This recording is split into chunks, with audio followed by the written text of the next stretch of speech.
एक छोटे से गांव जिसकी हवा में मिट्टी की सौंधी खुशबू और पेड़ों की छांव थी, वहां एक साधारण परिवार रहता था। इस परिवार में थीं लक्ष्मी और कुलछड़ी। उनकी मां राधा एक मेहनती और ईमानदार महिला थीं, जो गांव के लोगों के कपड़े सिलकर और खेतों में काम करके अपने परिवार का पालन पोषण करती थीं। लक्ष्मी अपनी मां की तरह मेहनती और दयालु थी। वह सुबह सूरज उगने से पहले उठ जाती और खेतों में मां के साथ काम करने के बाद घर का सारा काम संभालती। वह दूसरों की मदद करने में खुशी महसूस करती थी। दूसरी तरफ कुलछड़ी अपने नाम की तरह ही लापरवाह और आलसी थी। उसे मेहनत करना बिल्कुल पसंद नहीं था। लक्ष्मी, तुझे इतनी मेहनत करने की क्या जरूरत है? कुलछड़ी अक्सर अपनी बहन से कहती। हमारी किस्मत में तो गरीबी ही लिखी है। चाहे जितना काम कर लो, कुछ नहीं बदलने वाला। लक्ष्मी मुस्कुराती और जवाब देती, कुलछड़ी, मेहनत से ही किस्मत बदलती है। अगर हमने कोशिश की तो हमारी जिंदगी बेहतर हो सकती है। लेकिन कुलछड़ी को यह बातें समझ नहीं आती।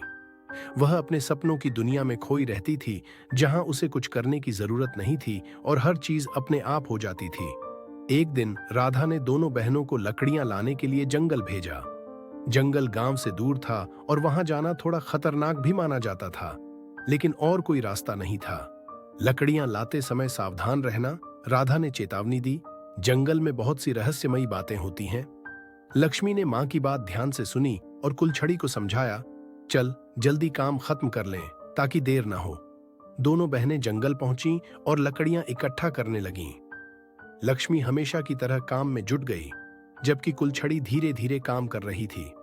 अचानक लक्ष्मी ने देखा कि एक बड़ी चट्टान के पास एक बूढ़ी औरत बैठी थी।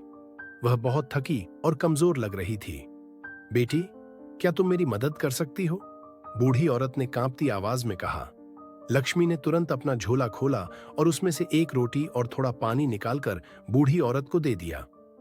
तुम बहुत दयालु हो, बूढ़ी औरत ने कहा। तुम्हारी यह मदद बेकार नहीं जाएगी।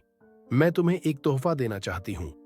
उसने अपनी झोली से एक छोटा मिट्टी का बर्तन निकाला और लक्ष्मी को दिया। यह जादुई बर्तन है। इसमें जो भी खाना, पानी या चीजें मांगोगी वह तुम्हें मिलेंगी। लेकिन याद रखना, इसका इस्तेमाल केवल भलाई के लिए करना। लक्ष्मी ने विनम्रता से धन्यवाद कहा और बर्तन को संभाल लिया। कुलछड़ी यह सब देख रही थी और उसके मन में लालच आने लगा। घर लौटकर लक्ष्मी ने मां को जादुई बर्तन के बारे में बताया।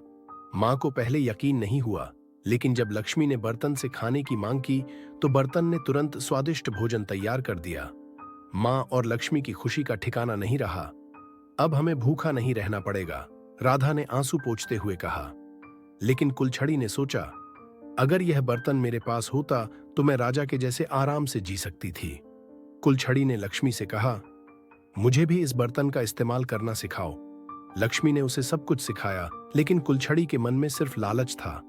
एक रात जब सब सो रहे थे, कुलछड़ी ने चुपके से बर्तन चुरा लिया।